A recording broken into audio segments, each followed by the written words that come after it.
Unraveling the Mystery. What does tan primer mean?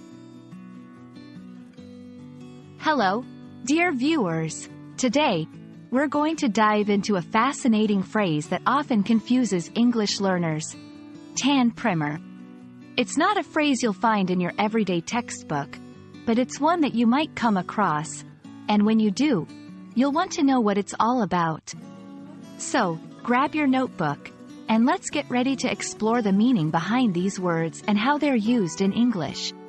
Remember, understanding such phrases can really polish your English skills to a shine.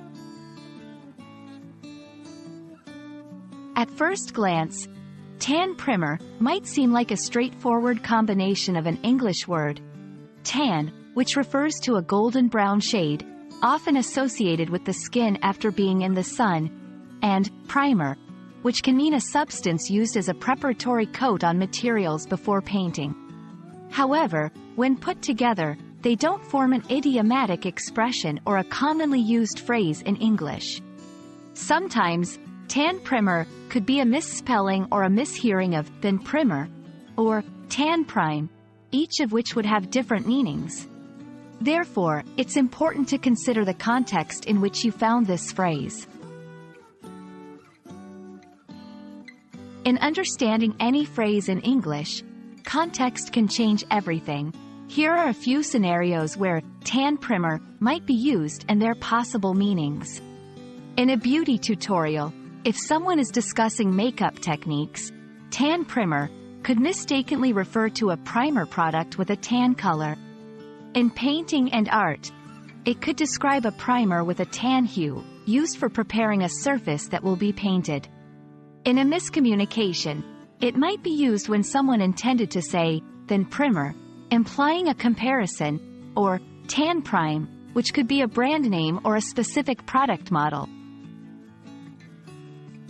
In each case, paying attention to the surrounding words and sentences will give you clues about what tan primer truly means. Whenever you encounter phrases like tan primer that don't quite make sense, it's a good opportunity to ask questions or do a bit more research.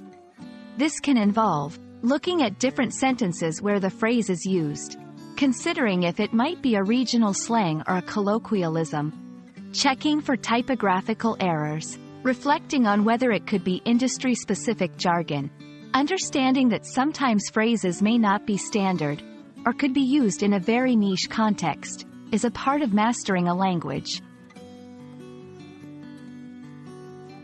I hope this exploration of tan primer has shed some light on how to approach phrases that are uncommon or seem out of place in English.